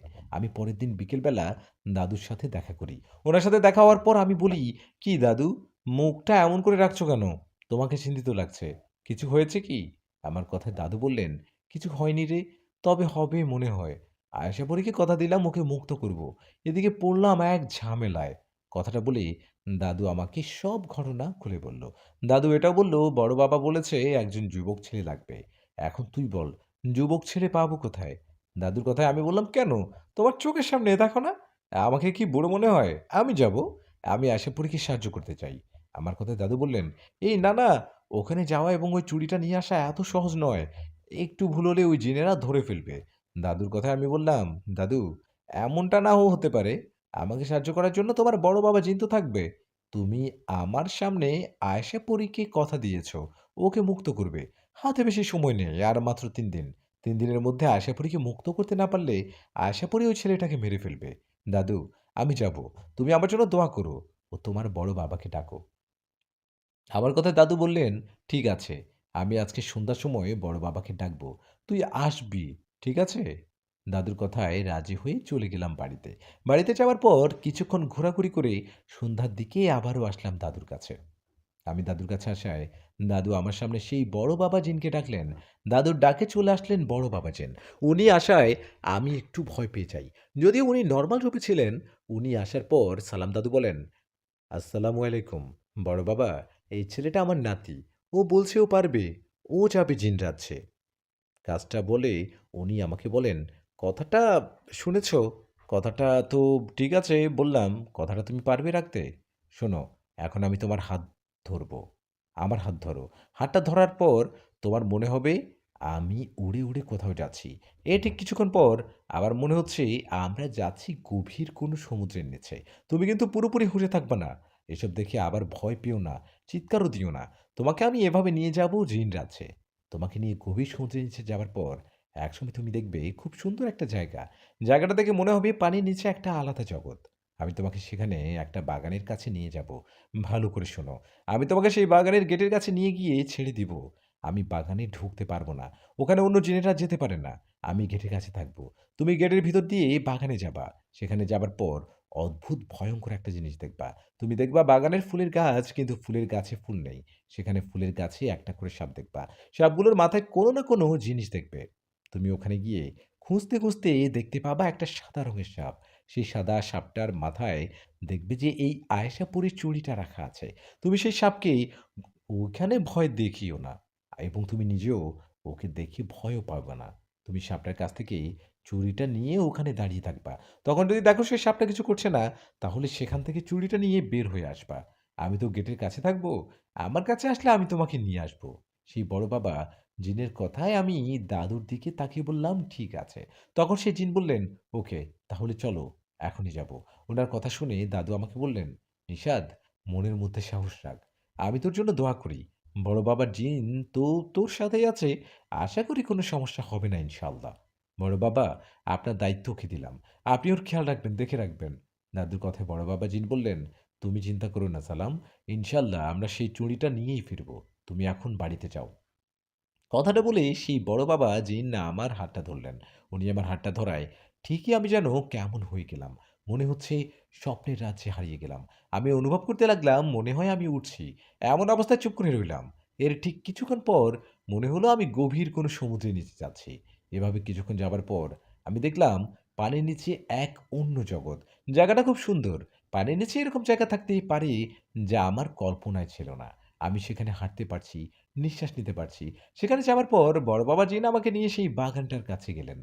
বাগানের কাছে যে গেট, সেখানে যাবার পর উনি বললেন, "কি বলেছিলাম মনে আছে তো?" উনার কথার জবাবে আমি বললাম, "হ্যাঁ, মনে আছে।" তখন উনি বললেন, "এবার যাও। আমি এখানেই আছি। ভয় পেও না।" উনার কথায় আমি বিসমিল্লাহ বলে সেই বাগানের গেটের ভিতর দিয়ে ঢুকলাম। আমি বাগানে যাবার পর দেখলাম ঠিকই ফুল গাছে আছে, কিন্তু ফুল নেই। প্রত্যেক ফুল গাছে একটি করে সাপ। বড় বাবা জিনের কথা মতো আমি সেই সাদা রঙের সাপটিকে খুঁজতে লাগলাম। আর একটু পরে সেটা পেয়েও গেলাম। আমি সাদা রঙের সাপটিকে দেখে তার কাছে গিয়ে দেখলাম ঠিকই তার মাথায় একটা চুড়ি রাখা। আমি চুড়িটা দেখে সেটা আস্তে করে সাপের মাথা থেকে আমার হাতে নিলাম। আমি চুড়িটা হাতে নেবার সাথে সাথেই সেই সাদা রঙের সাপটা একটা পরীর রূপ নিল। আর মুহূর্তে আমাকে ঘিরে ধরলেন কয়েকটা জেন। সেই সাদা রঙের সাপটা পরীর রূপ নিয়ে আমার হাতে সেই চুড়িটা দেখে আমাকে সজোরে একটা আঘাত করলেন। পরীর আঘাতে আমি চিৎকার দিয়ে পড়ে গেলাম। তখনও সেই চুড়িটা আমার হাতে ছিল। তখন সেই পরী সেখানে থাকা জিনদের বললেন, ধরো একে, একে দেখে মনে হয় মানুষ, আর এ নিশ্চয়ই কোনো কবিরাজ বা তান্ত্রিক। ও এই চুড়িটা পাবার লোভে এখানে আসছে। পরীর কথায় আমি বললাম, না না, আমি এসব কিছু করতে আসিনি। এই চুড়িটা আমি আশাপুরীকে বাঁচাতে নিয়ে যাচ্ছি। আমার কথায় পরী বলল, তোমার কথায় সন্দেহ হচ্ছে। এই, একে নিয়ে চলো আমাদের সর্দারের কাছে। তখন একজন জিন সেই পরীকে উদ্দেশ্য করে বলল, গেটের কাছে একজন বৃদ্ধা জিনকে দেখা যাচ্ছে। ওখানে দেখো তো, আমাদের গোত্রে মনে হচ্ছে না। জিনটার কথায় পরী আমাকে সহ গেটের কাছে গেলেন। সেখানে যাওয়ার পর বড় বাবা জিন পরীকে উদ্দেশ্য করে বললেন, ওই ছেলেটাকে ছেড়ে দিন। ও কোনো তান্ত্রিক বা কবিরাজ নয়। ও মানুষ হয়ে আমাদের জিন জাতির উপকার করতে এখানে আসছে। এই চুড়িটা আয়শাপুরীর, আর ও চুড়িটা নিয়ে আসা পরীকেই দেখবে। আয়শাপুরীকে মুক্ত করবে। আয়শাপুরী একজন তান্ত্রিকের কাছে বন্দী আছে। বড় বাবা জিনের কথায় পরী বলল, আপনি যা বলছেন তা কি সত্যি? তখন বড় বাবা জিন বললেন, হ্যাঁ, সব সত্যি। আপনি চাইলে খোঁজ নিয়ে দেখতে পারেন। ওনার কথায় পরী ইশারা করলেন। পরীর ইশারায় একজন জিন চলে গেলেন খোঁজ নিতে। জিনটা খোঁজ নিতে যাবার কিছুক্ষণ পর ফিরে আসলেন আর বললেন, হ্যাঁ, ওনারা ঠিকই বলছে। আয়শাপুরী একজন তান্ত্রিকের কাছে বন্দী। সেই জিনের কথায় পরী বড় বাবা জিনকে উদ্দেশ্য করে বললেন, আপনি একজন বয়স্ক জিন। আপনি তো আমাদের নিয়ম সব জানেন। আমি আপনার উপর বিশ্বাস রেখে এই চুড়িটা আপনাদের দিলাম। এটা রক্ষা করার দায়িত্ব এখন আপনার। আপনারা এখন চলে যান। পরীর কথায় রাজি হয়ে খুশি মনে সেই চুড়িটা নিয়ে বড় বাবা জিন আমি সেখান থেকে চলে আসলাম। আমরা চুড়িটা নিয়ে আসার পথেই বড় বাবা জিন আমাকে একটা কথা বললেন। উনি বললেন, তুমি জানো, আমি চাইলে অন্য কোনো উপায়ে এই চুড়িটা নিয়ে আসতে পারতাম। তোমাকে লাগতো না। আমি এই চুড়িটা নিয়ে আসিনি। কারণ আমি যদি এটা ধরি, তাহলে এর শক্তি আমি পেয়ে যাব। এই চুড়িটা আমি পরলে আমার শক্তি দ্বিগুণ হবে। কিন্তু এটা তো অন্যায়। এটা আশাপুরীর পূর্বপুরুষের সম্পদ। আমি এটা অন্যায়ভাবে নিতে পারি না।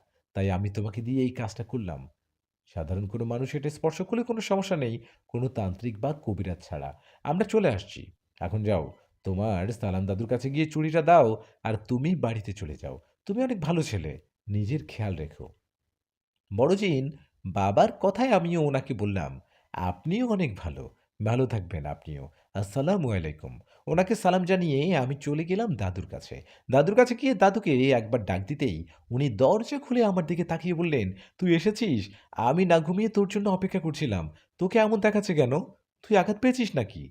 দাদুর কথায় আমি বললাম, না দাদু, তেমন কিছু না। আমাকে নিয়ে ভেবো না। আমি ঠিক আছি। আল্লাহর রহমতে আমি চুড়িটা নিয়ে আসছি। এই যে চুড়িটা। কথাটা বলে দাদুর দিকে চুড়িটা এগিয়ে দিতে উনি বলল, এই, এটা আমাকে দিস না। আমি একজন কবিরাজ। এটা আমার হাতে পড়লে সমস্যা হবে। তুই সরাসরি আয়শাপুরীকে চুড়িটা দিবি। ওনার কথায় আমি বললাম, আচ্ছা, ঠিক আছে, দিব। কিন্তু আয়শাপুরীকে পাবো কোথায়? আমার কথা জবাবে দাদু বললেন, এখনই পাবো। চল আমার সাথে ঘরে চল।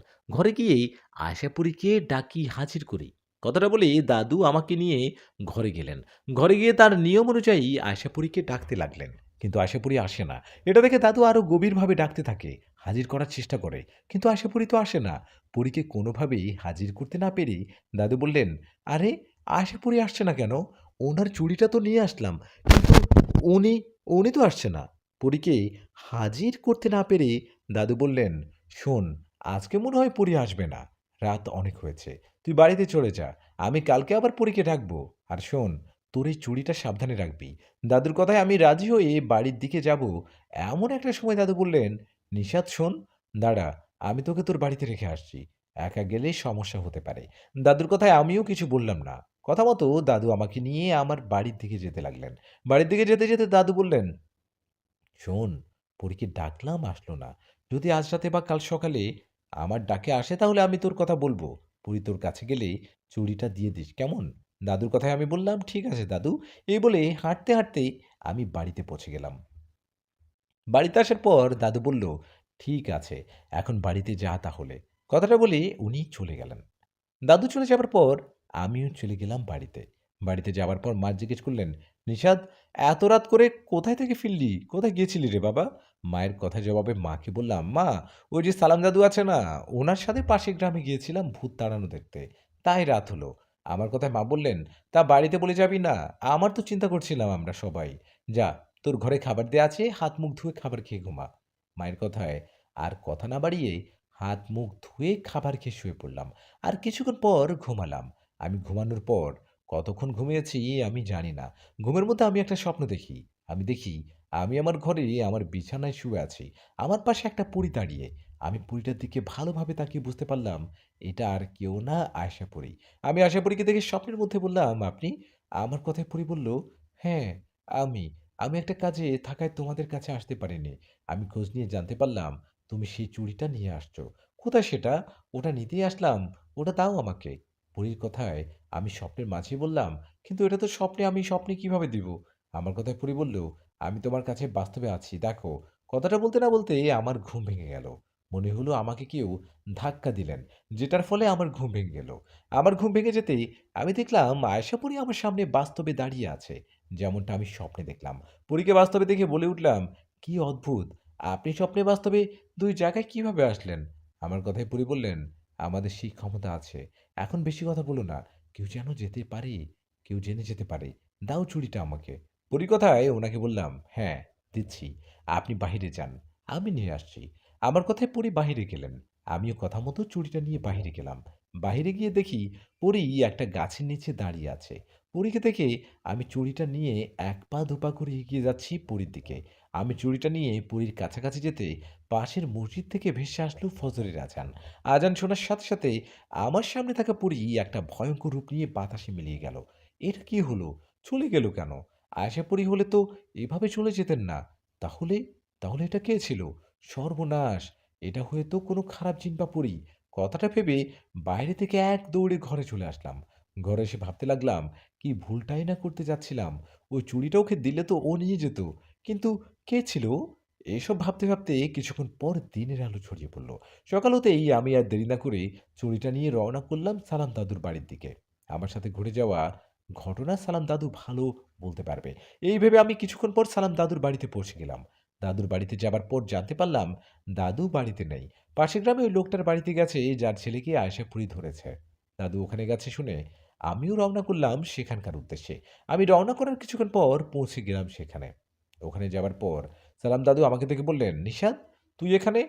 দাদুর কথায় ওনাকে বললাম, "দাদু, কথা আছে, এদিকে আসো।" কথাটা বলে দাদু ফাঁকা জায়গায় নিয়ে এসে সব ঘটনা খুলে বললাম। সব শুনে দাদু বলল, "সর্বনাশ! কি ঘটনা ঘটতে গিয়েছিল? ওটা আয়শাপুরী ছিল না মনে হচ্ছে। আয়শাপুরী তো নেই। আমি কাল রাতে আশাপুরীকে অনেকবার হাজির করার চেষ্টা করেছিলাম। কিন্তু আশাপুরী আসেনি। এদিকে সকাল হতেই এই বাড়ির লোক আবারও আমার কাছে যায় আর বলে, ওনার ছেলেটা আজকেও পাগলামি করছে। চিৎকার করছে, ওকে ধরে রাখা যাচ্ছে না।" কথাটা শুনে আমি ভাবলাম, ছেলেটাকে তো আশাপুরী ধরেছে। যাই হোক, যাই গিয়ে আশাপুরীর সাথে কথা বলি। এই ভেবে এখানে এসে দেখি ছেলেটাকে আশাপুরী ধরেনি। ওকে একটা জিন ধরেছে। এটা যে কিভাবে হলো বুঝতে পারছি না। আয়েশাপুরীর জায়গায় একটা জিন আসলো কিভাবে? আর আয়েশাপুরী বা কোথায়? দাদুর কথায় আমি বললাম, "সেটা তো আমারও প্রশ্ন। এখন কি করব?"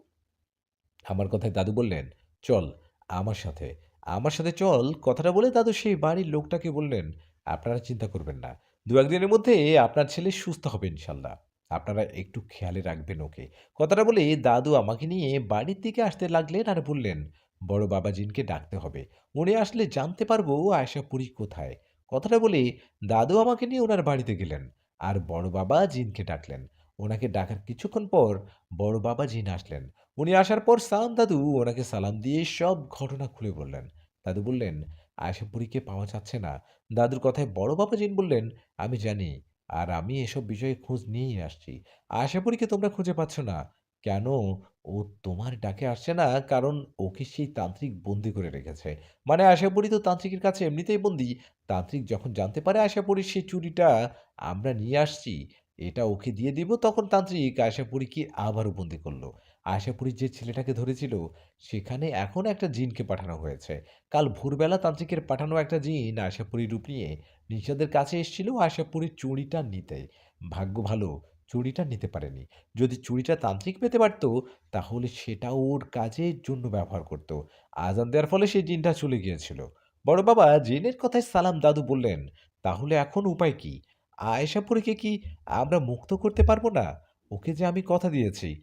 দাদুর কথায় উনি বললেন, "পারবে। ওর জন্য তোমাদের ওর বাড়িতে যেতে হবে। ওর বাড়িতে গিয়ে ওর ঘরে দেখবে ৭-৭টা হাঁড়ি আছে। ও ওই ৭টা হাঁড়ির মধ্যে জিন-পরীদের বন্দী করে রাখে। সেই হাঁড়িগুলো বাইরে নিয়ে এসে ভেঙে ফেললে আয়েশাপুরী সহ বাকি জিন-পরীরাও মুক্তি পাবে। আমি তোমাদের সাথে আছি। চিন্তা করো না। তোমরা আজকে সন্ধ্যার পর ওর বাড়িতে যাবে। যে কোনো সমস্যার কথা বলে আমি এখন যাচ্ছি, সন্ধ্যার পর আসবো তোমাদের কাছে। কথাটা বলে চলে গেলেন উনি। উনি চলে যাওয়ার পর সালাম দাদু আমাকে বললেন, নিশাদ, এখন কি করব? কিভাবে যাব সেই তান্ত্রিকের বাড়িতে? দাদুর কথায় আমি বললাম, আচ্ছা একটা কাজ করি। তুমি আমাকে নিয়ে উনার কাছে যাওয়ার পর বলবা আমি ভয় পাই। আমাকে জেনে ধরেছে। আমাকে যেন চিকিৎসা করে। এই বলে উনার ঘরে গিয়ে যেভাবে হোক সেই হাঁড়িগুলো আমরা ভেঙে ফেলবো। আমার কথায় দাদু বললেন, ওকে, তবে তাই হবে। সন্ধ্যায় আমরা যাব সেখানে। এই বলে অপেক্ষা করতে লাগলাম। দিন পেরিয়ে সন্ধ্যা এলো। সন্ধ্যা হতেই আমি ও সালাম দাদু চলে গেলাম সেই তান্ত্রিকের বাড়িতে। উনার কাছে যাবার পর তান্ত্রিক আমাদের দেখে জিজ্ঞেস করায় দাদু বললেন, এ আমার নাতি। আপনি নাকি ভালো তান্ত্রিক। আপনার অনেক নামডাক শুনে ওকে আপনার কাছে নিয়ে আসলাম। ওকে জিনে ধরেছে। আপনি যদি ওর চিকিৎসা করতেন। দাদুর কথায় তান্ত্রিক বললেন, আমি তো এগুলো কাজ তেমন একটা করি না। আপনারা যেহেতু আসছেন তবে আসুন, আমি দেখছি কি করা যায়। কথাটা বলে তান্ত্রিক আমাদের সাথে করে ওনার ঘরে গেলেন। ওনার ঘরে যেতে আমরা দেখলাম ঘরটা বেশ অন্যরকম। ঘরের মধ্যে মানুষের মাথার খুলি, কঙ্কাল ও অন্য কি সব জিনিস ছিল সেখানে। সাথে ওই হাঁড়িগুলোও দেখলাম আমরা। আমরা ঘরে যাবার পর তান্ত্রিক বললেন, তোমরা একটু বসো, আমি আসছি। কথাটা বলে উনি বাইরে যাওয়ায় আমি দাদুকে বললাম, দাদু, এই সুযোগ চলো হাঁড়িগুলো ভেঙে ফেলি। কথাটা বলে দুজনে উঠে দাঁড়াতেই তান্ত্রিক বলে উঠলেন, খবরদার, ওগুলোতে হাত দেওয়ার চিন্তা করবে না। তোমরা কি ভেবেছো আমি কিছু জানি না? আমি সব জানি। আমি সব জানি তোমরা আশাপুরীকে মুক্ত করতে এখানে এসছো। আমি আমার সাথে থাকা জিনদের মাধ্যমে জেনেছি সব। তোমরা আমার ফাঁদে পা দিয়েছো। এখন নিজের জীবন নিয়ে যেতে পারবে না। তোমাদের এখানেই শেষ করে দিব। তান্ত্রিকের কথায় আমি ও দাদু বাহিরে আসলাম। বাহিরে আসতেই দেখলাম আমাদের চারিদিকে ঘিরে রেখেছে কয়েকটা জিন। সেই জিনগুলোর চেহারা ছিল অনেক ভয়ংকর। এগুলো রেগে আমাদের দিকে তাকিয়ে আছে। আমরা বাইরে যাওয়ায় তান্ত্রিক ইশারা দিলেন। তান্ত্রিকের ইশারায় সেই জিনগুলো সালাম দাদু আমার উপর আক্রমণ করলেন। জিনগুলো আমাকে ও দাদুকে আঘাত করলেন। জিনের আঘাতে আমি পড়ে গেলাম মাটিতে। আমার মাথা ফেটে তখন রক্ত পড়তে লাগলো। ওদিকে দাদুকেও দেখলাম অনেক আহত হয়ে পড়ে আছেন। এমন সময় সেখানে আসলেন বড় বাবা জিন। বড় বাবা জিন আসতেই সেই সবগুলো জিন একসাথে হয়ে বড় বাবা জিনের সাথে যুদ্ধ করতে লাগলো। এদিকে তখন সালাম দাদু উঠে সেই তান্ত্রিককে ধরলেন। এমন সময় আমি উঠে দাঁড়িয়ে এক দৌড়ে চলে গেলাম তান্ত্রিকের ঘরে। তান্ত্রিকের ঘরে গিয়ে সেই হাঁড়িগুলো আঘাত করে ভেঙে ফেললাম। আমি হাঁড়িগুলো ভেঙে ফেলায় আমি দেখলাম সবগুলো থেকে কেমন যেন কালো ধোঁয়া বেরোচ্ছে। এসব দেখে আমি ভয়ে বাইরে আসলাম। আর তখনই তান্ত্রিক বলল, তুই এটা কি করলি? আমি তোকে ছাড়বো না। কথাটা বলে তান্ত্রিক আমার দিকে এগিয়ে আসবে। এমন সময় সেখানে এসে উপস্থিত হলেন আয়শাপুরী। আয়শাপুরীকে মুক্ত করতে পারলাম তাহলে? আয়শাপুরী আমার সামনে আসায় আমি সেই চুড়িটা উনার দিকে ছুঁড়ে দিয়ে বলি, এটা পরে নিন। আমার কথায় আয়শাপুরী সেই চুড়িটা ধরে ফেলেন আর তার হাতে পড়ে নেন। আশাপুরী চুড়িটা পড়ার সাথে সাথেই তান্ত্রিকের সাথে থাকা সেখানকার জিনগুলো বড় বাবা জিনের সাথে যুদ্ধ থেমে সেখান থেকে পালাতে গেলে আশাপুরী সবাইকে ধরেন আর আঘাত করতে করতে সবাইকে মেরে ফেলেন। সবগুলো জিনকে মেরে ফেলায় তান্ত্রিক আয়শাপুরীর দিকে তাকিয়ে অনুরোধ করতে লাগলেন আর বলতে লাগলেন, আয়েশা, আমাকে মাফ করে দাও। আমি ভুল করেছি। ছেড়ে দাও আমাকে। আমি আর ভুল করব না। ছেড়ে দাও আমাকে। কথাটা বলে তান্ত্রিক পালাতে গেলেই আয়েশাপুরী ওকে মুহূর্তে ধরে ফেলে আর মেরে ফেলে। তান্ত্রিককে মেরে ফেলায় আশপাশ অনেক শান্ত হয়ে যায়। আয়েশাপুরীও শান্ত হয়। পরিশান্ত হয়ে বড় বাবা জিনকে বলেন, আপনাকে অনেক ধন্যবাদ আমাকে সাহায্য করার জন্য। আপনি এই ছেলেটাকে জিনরাজ্যে নিয়ে না গেলেও এই চুড়িটা নিয়ে আসতে পারত না। আপনার উপকার আমার মনে থাকবে। পরীর কথায় বড় বাবা জিন বললেন, ভালো মানুষ বা জিনের সাহায্য করতে তার ভালো লাগে। এই বলে বড় বাবা সবার কাছে বিদায় নিয়ে চলে গেলেন। বড় বাবা চলে যাবার পর সালাম দাদু আয়শাপুরীকে বললেন, আয়শাপুরী, আমি আমার কথা রেখেছি। আমি আপনাকে মুক্ত করেছি আর আপনাকে চুড়ি ফিরিয়ে দিয়েছি। এখন আপনি আপনার কথা রাখুন। দাদুর কথায় পুরী বলেন, ঠিক আছে, রাখবো। আমি এই ছেলেটাকে আর কোনো সমস্যা করব না। ছেলেটা আল্লাহর রহমতে সুস্থ হয়ে যাবে। কিন্তু যে ছেলেটা কালো জাদু করেছে আমি ওকে ছাড়বো না। ওর ক্ষতি করে ছাড়বো। আপনি আমার উপর অনেক রহম করেছেন, অনেক উপকার করলেন। আমি আপনাকে কখনো ভুলব না। আপনার কখনো আমাকে দরকার হলে স্মরণ করবেন। আমি আপনাকে সাহায্য করার চেষ্টা করব। আর এই যে শোনো, তোমাকে বলছি। পরীর কথায় আমি বললাম, আমাকে? পরী বলল, হ্যাঁ, তোমাকে। তোমার নাম নিষাদ না? তুমি নিজের জীবনে ঝুঁকি নিয়ে অনেক উপকার করেছো। আমি তোমার কাছে আসবো। তোমার সাথে কথা বলবো, অপেক্ষা করো। কথাটা বলে আশা করি সেখান থেকে বাতাসে মিলে গেলেন। পরী চলে যাবার পর বাড়িতে চলে আসলাম। সালাম দাদু আর আমি সালাম দাদুর কাছে জিনপরির গল্প শুনতে চেয়ে এরকম একটা ঘটনার মধ্যে পড়ব বুঝতে পারিনি। রাজা বরেন্দ্র মারা যাওয়ায় আমরা একটা শিক্ষা পেয়েছি, কিন্তু ক্ষমতা চিরজীবন থাকে না। লোভ, হিংসা, অহংকার সবসময় থাকে না। তাই এগুলো থেকে দূরে থাকবেন। আমার এই গল্পটা লেখার ২টা কারণ। কালো জাদু করে কারো ক্ষতি করার চেষ্টা করা ঠিক না। এটা পাপ কাজ। এতে নিজের ক্ষতি হয়। আর দ্বিতীয়ত, ক্ষমতা দেখিয়ে কারো উপকার করা হয়তো যায় না, কিন্তু অপকার সেটা আপনি করতে পারেন। কিন্তু আসলে অত্যাচার করা কোনোভাবেই ঠিক নয়। তো ক্ষমতা দিয়ে ভালো করা যায়, উপকারও করা যায়। কিন্তু সেই কাজটা কম মানুষই করেন। যারা করেন তারা হয় মহান। আমি বাড়িতে আসার পর আয়শাপুরীর অপেক্ষা করতে থাকি। আমি জানি আয়শাপুরী একদিন না একদিন আমার কাছে আসবে। সেই অপেক্ষায় আছি। আয়শাপুরীকে নিয়ে অন্য কোনো নামে, অন্য কাহিনীতে একটা গল্প নিয়ে আসবো। ইনশাআল্লাহ অপেক্ষা করুন। আর জানিয়ে দিন কেমন লাগলো পরীর সাথে বাসুর গল্পটি। যারা এখনো চ্যানেলটি সাবস্ক্রাইব করেননি, করে দিন। আজকে এখানেই বিদায় নিচ্ছি। ভালো থাকবেন সবাই। আসসালামু আলাইকুম ওয়া রাহমাতুল্লাহ।